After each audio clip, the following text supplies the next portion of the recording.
Thanks to our friends on the 5. Welcome to Hannity. This is a Fox News alert. Leftist rage reaches now an all-time high as liberal hatred towards the president is now spiraling out of control. Newt Gingrich, Jay Sekulow, Sarah Carter, Greg Jarrett, all here tonight. Plus, special counsel Robert Mueller is engaging in investigative mission creep. What I warned you about, it's now turned into a political witch hunt. It needs to be shut down. We will cover all of that in tonight's very important opening monologue. All right, liberal hatred towards President Trump and Republicans has now reached a fever pitch. It has become uglier, nastier than anything we have seen in modern political history. And now it is becoming violent. Just take a look at what happened. Remember, last week, a deranged left-wing ideologue trying to assassinate Republican lawmakers. Now, thankfully, 2 brave, armed Capitol Police officers were there, and they prevented this from becoming what could have been a massacre. And you know what's even more disturbing is that police have found a list the gunman had in his van, and it contained the names of 6 GOP congressmen. Now, 3 of those Republican lawmakers on that list will be joining us later in the program tonight. But here's the thing. This horrific assassination attempt is just one example in a much, much larger pattern of vile, disturbing, left-wing hatred that now sometimes is encouraging violence. For example, there is a performance of Shakespeare's Julius Caesar that's been going on in New York City, depicting a President Trump look-alike getting brutally murdered. That's night after night. Last Friday, a protester actually rushed the stage at the play and reportedly yelled, quote, "Stop the normalization of political violence against the right." That protester will join us also later tonight. Now, in 2012, there was a theater company. They did use an Obama-like character in the same play, but can you imagine if the circumstances were the same back then as they are now? That wasn't covered a lot then. The mainstream media would be apoplectic and rushing, of course, to blame conservatives and, of course, Second Amendment supporters, and they'd be going ballistic over all of this. Now, I here on this program, I've been coming under fire from never-Trumpers who say that I'm, quote, overreacting by criticizing this play, and I don't know Shakespeare? Really? This isn't about Shakespeare. It's about glorifying, by the way, this is for Liberal Joe on MSNBC, this is glorifying violence against the President of the United States of America. Look, in 2012, if the Obama version had gotten more attention, I would have taken the same position. It was wrong then. It's wrong now. This isn't even really about freedom of speech, although I'd never called for anybody to be silenced. These liberal purveyors of hate have the right to say whatever they want, and I have a right to call them out for being beyond tasteless, vile, and disgusting. And let me remind them of the viciousness that has been spewed from the left in this country. Here's one example that is so graphic, we always have to warn you before we put it up on your screen. Kathy Griffin posing as an ISIS fighter with a fake, bloody, severed head of Donald Trump. You know what? Is posing like a jihadist with something that looks like the president's head? Is that the right thing to do? Is that what we want in this country? Or is it a threat potentially against the president? Or how about this from Madonna at the Women's March with thousands of left-wing protesters is telling a crowd of angry protesters who are in Washington, D.C. that you thought an awful lot about blowing up the White House. Is that a smart thing to do? Or can it be interpreted as a threat against the president? Now, there are countless other examples of liberals making threats against the president. But here's the thing. This isn't really free speech. This isn't art. This isn't Shakespeare. This is about a rage, a hatred of this president and the left and liberals trying to objectify, dehumanize this president. They're trying to paint him as not human. Now, peaceful protests, you know what? That's not what Democrats and the left have been calling for since the election. No, they've been calling for, remember the words, resistance. So let's be clear. I'm not saying that the left is responsible for what happened last week or Bernie Sanders supporters are. That is not Bernie Sanders supporters, what happened in Alexandria, Virginia. I won't say that because you have to hold people accountable when they commit acts of violence. They're responsible. But you cannot deny there is this out-of-control rage and hatred coming from the left in America today. It is a very, very dangerous game that is being played out here, and it's one the left plays, frankly, all the time. Remember back in 2008, President Obama said this about yours truly. Mr. Burgess, he can speak. Oh, put me on your stand. I might have to put Mr. Burgess on Fox News. You know, give him. I'll put Mr. Burgess up against Sean Hannity. He'll tear him up. And Obama also said, get in their face. Remember during the 2016 campaign, former Vice President, crazy Uncle Joe Biden, said this about then candidate Donald Trump. The press always asks me, don't I wish I were debating him? No, I wish we were in high school, I could take him behind the gym. That's what I wish. Yeah, if I said taking Uncle Joe behind the gym, what would happen to me? Now, we're going to have more on this topic later in the program tonight. It's so important. But also tonight, Special Counsel Robert Mueller's investigation is, in fact, now turning into a dangerous witch hunt by engaging what I've been warning about, investigation mission creep. Now, we've been highlighting night after night exactly what's going on here. And here are the facts. Mueller, who has massive, huge, numerous conflicts of interest with his relationship with James Comey, is now hiring an army of people to look into everything else but Trump-Russia collusion, including, for example, Jared Kushner's finances. There's also the fact that at least 3 people on Mueller's team have donated to Obama and Clinton. Does that sound fair, balanced, and partial to you? Or the fact that now they're investigating other issues like obstruction? Here's what's happening. This whole thing was supposed to be about so-called Trump-Russia collusion.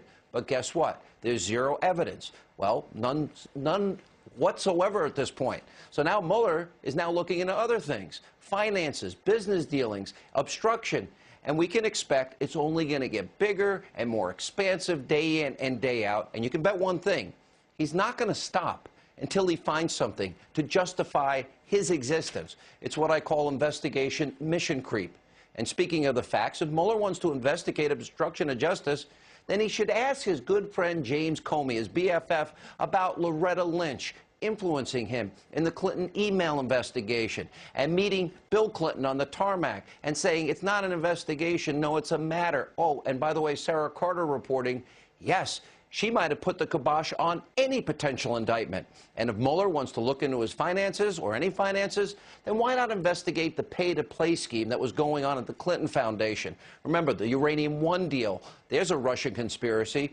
Hillary Clinton, Secretary of State, signing off on giving 20% of America's uranium to Vladimir Putin and the Russians. And by the way, all the while, people involved in that deal donating millions and millions to the Clinton Foundation. And while her husband, by the way, Bill Clinton, was doubling his speaking fees in Moscow. Now, instead of creating crimes, Mueller should be investigating the ones we actually know occurred, including the felonies by Hillary Clinton. Here with reaction, author of the brand new book, by the way, a bestseller, Understanding Trump, former Speaker of the House, Fox News contributor, Newt Gingrich. You know, you said something this weekend that really is true, but should be scary to every American. People are going to be indicted over something that has nothing to do with the original investigation. Well, look, I absolutely believe that. If you look at, it gets worse the more I've done research over the last 3 or 4 days. The State Department, or the Justice Department, the Department of Justice, has 97% of its donations went to Hillary Clinton, 3% went to Trump. That's at the Justice Department. That was bad enough as a culture. Now it turns out that the law firm that Mueller comes from was this is almost hard to believe, 99.81% of their money went to Hillary Clinton. It was like $360,000 to a total of $678. So you have this very biased culture at the Department of Justice, which is 97% for Hillary in terms of donations. They then reach out to an even more biased law firm, which is at 99.81%, to find the lawyer to head up the nonpartisan, remember, nonpartisan investigation. He then hires 4 key lawyers, all of whom donated to Democrats. As you pointed out, my favorite is the one who defended the Clinton Foundation against Freedom of Information Act. It worked for Hillary. It's unbelievable. You know, as somebody who occasionally writes novels, I don't know that I'd have the nerve to write this novel. But if somebody wants to know what the deep state is, start up here with the Justice Department's 97%, come down then to the law firm at 99.81%, pick a group of lawyers who are hardcore Democrats, two of whom, by the way, also had prosecutorial problems because they hid evidence from the defendants. One was repudiated 9-0 by the Supreme Court. And you look at this pattern, and I think it's not defensible. Rosenstein wrote a 2-page memo saying Comey has to go. Okay. Right. So Comey then leaks to the New York Times. Then Comey then gets his BFF to be the special counsel. Rosenstein contributes to all of this. And now he's talking about shifting away from Russia-Trump collusion, the lie, into obstruction and finances. This is dangerous for this country. Both of them need to recuse themselves and get out of the way. Why are they even still there? Well, I mean, you have to question the entire special investigatory process that brings in these headhunters who are very high-powered lawyers. They're not going to leave until they get somebody. And that was my point over the weekend. You know, Karl Rove wrote a very good column last week in the Wall Street Journal because he's lived through this. And he said, you have to be very worried about special investigators running amok. And he cited in his own case, he had forgotten one phone call. Now, imagine how many phone calls somebody in Karl's position in the White House was getting. He forgot one phone call that was months ago or a year ago. They almost indicted him for forgetfulness. I mean, that's how vindictive, that's how powerful the criminal powers of the state are. Scooter Libby had a perjury trap. By the way, I want to send our thoughts and prayers to the family of this young man, Otto, that just recently returned from North Korea. He died tonight. I am so sad for this family. I want to ask you one final question, and I think this is important. I really believe this rhetoric, this hatred that I talked about in my opening monologue, the Shakespeare, the ISIS pose, the rhetoric, the hate, the violence directed at this president to dehumanize him is now extraordinarily dangerous. Your thoughts? It's extremely dangerous, and it's much deeper than just Trump. I talked to college students at the College Republican National Convention this week. I asked them, how many of you feel intimidated in your campus? A third of them raised their hands. I've had students tell me that they are literally intimidated against saying that they were for Trump because they thought it would cost them 2 or 3 grade levels from their professor. This anti-conservative, anti-Trump, anti-Republican pattern is very deep. It's very widespread. It's in the newsrooms. It's in Hollywood. It's in the academic community. And it's in the bureaucracy. And that's what the deep state's all about. And that's why this fight's going to go on for all 8 years of the Trump presidency. It's now a fourth branch of government, and the media colluding with them is even worse. 11 months of lies, no apologies, no retractions. No, we're going to get this right. By the way, Mr. Speaker, congrats on the book, Understanding Trump, Amazon.com, Hannity.com, bookstores everywhere. Thank you, sir, for being with us. All right, and coming up, we have, remember, late last week, we learned disturbing news that this left-wing gunman who tried to assassinate GOP lawmakers had a list in his car with the names of 6 Republican lawmakers. 3 of those lawmakers will join us next. That's straight ahead tonight. And also, we will continue all of this hatred towards the president, and we'll get into the other issues, including the woman who literally stormed the Shakespearean play in the park over the weekend peacefully to say enough's enough. That and more exclusively tonight at my commentary on Megyn Kelly. Straight ahead. Welcome back to Hannity. The House Majority Whip, Congressman Steve Scalise, remains hospitalized tonight, again in serious condition. Now, Congressman Scalise is recovering from the gunshot wounds after a left-wing gunman tried to assassinate GOP leaders last week. Fox News has also learned the gunman had in his van a written list with the names of 6 GOP congressmen. On this list, now the list contained their Capitol Hill office room numbers. Joining us now with reaction, 3 of the lawmakers on that list, Congressman Mo Brooks, Congressman Trent Franks, Congressman Morgan Griffith are with us. Mo, I've known you for 27 years. When I was doing radio local down in Huntsville, Alabama, and you filled in for me. I've known you all these years. You're a tough guy. This really impacted you describing, number one, putting the tourniquet on this young kid, then, of course, what happened to Steve Scalise fighting for his life, and now you find out you're on a list to be murdered, to be assassinated. I got to imagine that's tough, too. Very much so, particularly on my family. What the public probably does not understand is that we often get these kind of threats, members of Congress or of the United States Senate. By way of example, at one time I had a bounty on my head of $20,000, $30,000, I forget the exact amount, if you were successful in killing me, and some other members of Congress also had that kind of bounty. What happened last Wednesday brings it home in sharper focus, however. It's one thing to get these kind of threats. It's another thing to have multiple shots at you and at your friends and colleagues. Yeah, and again, having to jump in and help these guys. Congressman Franks, by the way, it's also media figures. I've dealt with this my entire career. It's not fun. Well, it really isn't, Sean. I just have to say, you know, as much as I want to say the line that's held deeply by all of us, that we need to seek unity, there also has to be an element of accountability. And when you have the President of the United States being treated by the leftist media as almost an agent of a foreign government, and you have, I understand, major corporations like American Express still sponsoring plays in the park that depict a Donald Trump look-alike being stabbed to death, and Kathy Griffin holding up depictions of a beheaded Donald Trump, a duly elected President of the United States, you can kind of understand why it might appeal to the nutcases and the malignant in our society. And it's time that the left calls this out, and we get back to principled persuasion and debating the issues like we're human beings, and like that we're still the American people that believe that all of us are created equal. And I think unless we do that, please. Go ahead, sir. I think unless we do that, the present situation could devolve into very tragic circumstances. Congressman Griffith, I agree with Congressman Franks. I just think it's gotten so heated. I mean, an ISIS pose with a severed, bloodied head of our president, a nightly murdering of our president, the rhetoric, the Russia-Trump conspiracy lie told day after day, night after night.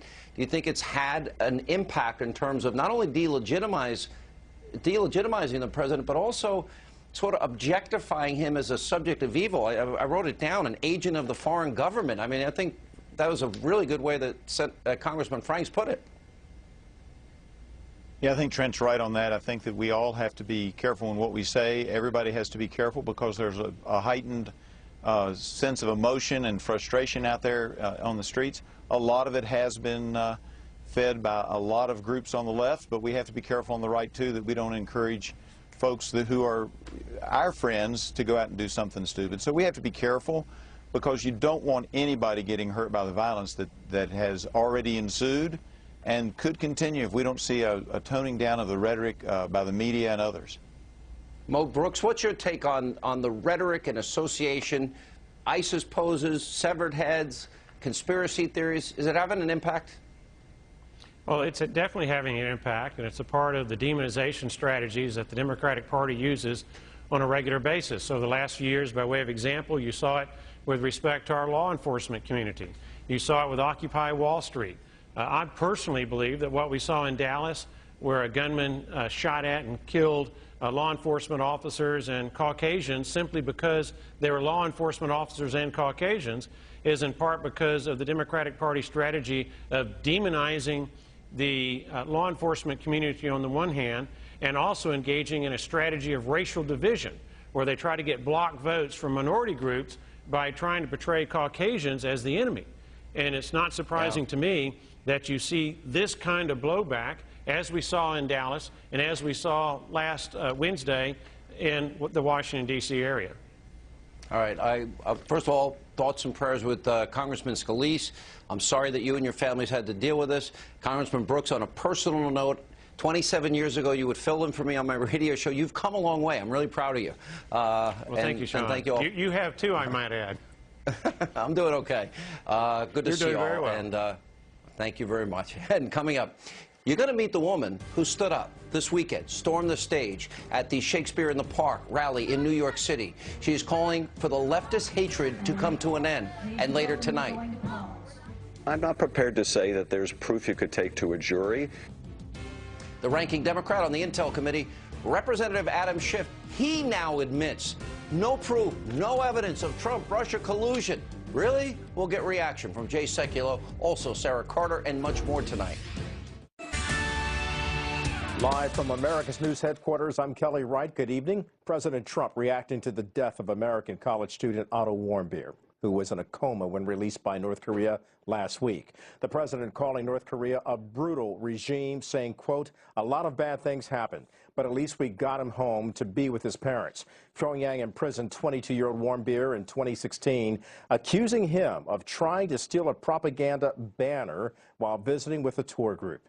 The U.S. says it strongly condemns yesterday's attack near a London mosque, a State Department spokeswoman saying the U.S. stands with the U.K. and is ready to provide any help needed. One person was killed and 9 others injured when a van plowed into a group of Muslims leaving evening prayers. Police arrested the van's driver, 47-year-old Darren Osborne. That's a look at news. I'm Kelly Wright. Now back to Hannity.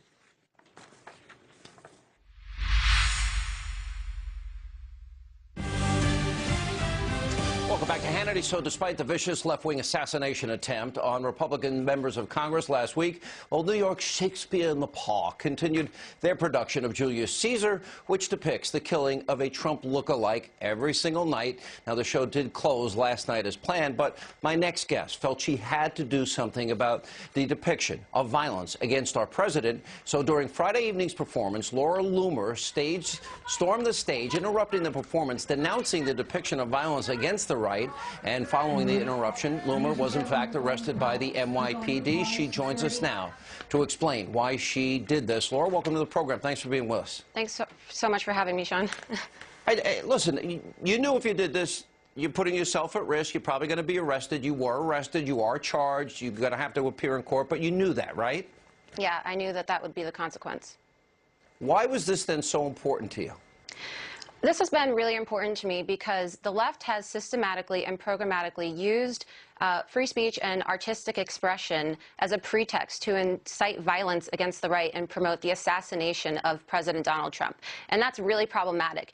You can see the consequence of this play and just the liberal mainstream media using political violence against the right this past week when Representative Steve Scalise was shot in an assassination attempt on House Republicans.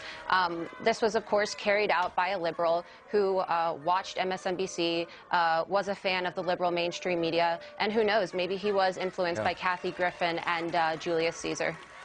And by the way, this was nonviolent, and you know it's funny because the left has been preaching since Donald Trump got elected. Oh, the resistance. Oh, and Obama once said, get in their faces. And Biden once talked about taking Trump behind a schoolyard and kicking the crap out of him. Robert De Niro wanted to punch him in the face. Jim Carrey wants to use a golf club on the president. Then we've got ISIS poses and everything else. And then you have, of course, the infamous Madonna. Listen to this.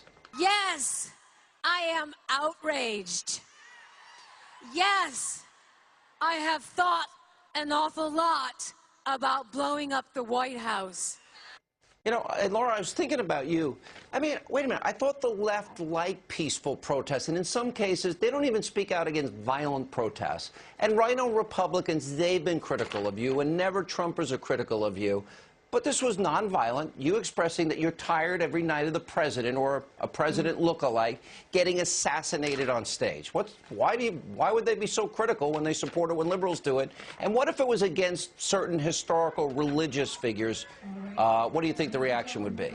Yeah, look, this is assassination porn, right? So the left is taking pleasure in watching an assassination attempt on President Trump. Shakespeare once said that violent delights lead to violent ends, right? And so when you're going to delight in the assassination of our president, it's going to have a violent end. And why are the Never-Trumpers supporting me? Well, what do the Never-Trumpers have in common with the liberals? They both are unhappy with President Trump being our president. They haven't accepted it. And the only way that that would be resolved is if he was eradicated or taken out. So, of course, Never-Trumpers like Ben Shapiro are going to criticize me because I'm protecting the president's life. I'm protecting our Constitution. I'm using my constitutional right of free speech and protest to protest against the bastardization of Shakespeare, really, just an attempt to continue the normalization of political violence against the right. And it's absolutely absurd. In light of what happened last week, you took a very courageous political stand. It was nonviolent. You were making a very strong point. I applaud you for what you've done, and you did it knowing what the risks are, and good for you. Thanks for being with us. Thanks so much for having me. And up next tonight on this busy breaking news night right here on Hannity. I'm not prepared to say that there's proof you could take to a jury. Now, even liberal Congressman Adam Schiff, latest Democrat, to admit there's no evidence of Trump-Russia collusion. Then why is this still a story? And we'll talk about investigative creep by Robert Mueller and how dangerous this is. Jay Sekulow weighs in next. And also tonight, we'll continue that discussion. Why do we move from Russia and Trump to obstruction of justice and finances? Sarah Carter, Greg Jarrett weigh in straight ahead. Welcome back to Hannity. So Democrats, members of the Destroy Trump media, will not stop pushing this phony Russia-Trump collusion narrative despite no evidence. As a matter of fact, evidence now to the contrary. And just yesterday, the House Intelligence Committee ranking Democrat, liberal Congressman Adam Schiff, he said this. Pay attention. The allegation, of course, is that the Russians in the hacking and dumping of documents in the election had essentially relationships with Trump campaign people and coordinated those efforts. Now, the FBI opened an investigation into that issue in July, well before Congress did. But I'm not prepared to say that there's proof you could take to a jury, but I can say that there is enough that we ought to be investigating. Indeed, it would be negligent for us not to investigate. Here now with reaction, President Trump's attorney. Also, he is the chief counsel for the American Center for Law and Justice, Jay Sekulow. Jay, I want to specifically get into this because this has now become like Russia-Trump conspiracy, birther conspiracies, you know, sort of truthers. And it's gotten so bad, every intelligence agent, every head intelligence official, every Democratic congressman, nobody has any evidence of collusion. 11 months of a media lies. Why now are they moving on to what? Obstruction? And if that doesn't work, now we'll move on to financial issues. At what point does this investigative creep end? Why is it important? Well, look, first of all, this is, and the president said this, he's absolutely correct. This is a witch hunt. It's as if you have a false narrative being compounded by another false narrative, except you've got a committee of the House, a committee of the Senate, a special counsel, and everybody's looking at this. So here's what you just heard from Adam Schiff. Do we have evidence that can go to a jury? No. Well, last week it was, do we have the smoking gun from Senator Warner? And then the other senator saying we've not seen evidence of collusion. Then all the intelligence officials saying no evidence of collusion, no evidence of Russian collusion. So what is this at the end of the day? And what's really at stake here? And the Constitution's what's at stake. Because what you have right now is these multiple-pronged investigations that have been going on. You know, people think that the special counsel was appointed in middle of May, and it's only been, what, a couple of weeks now. This has been going on for almost a year, 10 months. And what is the evidence that even the members of the Democratic Party have acknowledged? Nothing. We have seen no evidence. So at this point, when you look at it, I want to stay focused on these constitutional issues here because remember Richard Armitage, Patrick Fitzgerald knew early on that Richard Armitage was the leaker, but then he stays on this for literally 3 years, and all he comes up with is a perjury trap for Scooter Libby at the end of the day. So now if we're going to start at Russia-Trump collusion, that has been debunked. Why is the special counsel still here? How do we move to obstruction? How do we then move to finances? To me, it seems like a constitutional crisis now created. Thoughts? Well, it's a fake constitutional crisis because if you look at the Constitution, of course, the president could not have obstructed justice in the termination of James Comey. And this goes to the point of what we've been saying. The whole basis upon which this is, by the way, all we know are leaks coming out of supposed agencies going to the Washington Post. We don't have evidence of anything, a leak or a series of leaks, and they don't even identify the agency. But what is the purported violation here? And this is where the constitutional issue arises. Here's what's really happened. So the president takes an evaluation of the conduct and activities of James Comey as the director of the FBI, comes to a conclusion based on consultations with people that he trusts in his administration, including the Attorney General and Deputy Attorney General, who recommend removal. He was already thinking about that before. They make a big deal about that. Of course presidents think about that. Look what James Comey did in the middle of the last election. So then he takes action. What's the action based on? He takes the recommendation that now the Attorney General and Deputy Attorney General have made, and he took action and removed James Comey as the FBI director. So now he's being supposedly, and again, there's no evidence of this, supposedly, if it was true what they're leaking, supposedly being investigated by the agency who told him to take the action that he ended up taking. And now they do that through the Office of the Special Counsel who reports to the Deputy Attorney General. So this is the problem with the constitutional problem is that they are creating something that is contrary to the way the Constitution is structured and the powers of the presidency. You know, so I got to run here. And then the really important thing is, now the president doesn't deal with Russia threatening to shoot down our planes, or the insanity of North Korea that we have to deal with, or ISIS that is a big problem, or getting people out of poverty, off of food stamps, and into the labor force and buying homes. Now this is 80% of the president's time, which in part is part of the agenda, which I'm going to get to next. Jay, thank you. But I call that, it's a media filibuster, but the president's doing his work. I don't, you know, this is not taking up 80% of his time. He's doing his job, but this is an unnecessary distraction. Yes, absolutely. And now it has taken on an entire. We're going to talk about the investigative creep next. Jay Sekulow, thank you. When we come back, what is this mission creep, investigation creep? If they don't have Russia-Trump collusion, why are they still there? Anyway, should Robert Mueller, Rod Rosenstein resign? I say yes. We'll check in with Sarah Carter, Greg Jarrett, and later, my take on Megyn Kelly's interview with Alex Jones, a commentary you don't want to miss.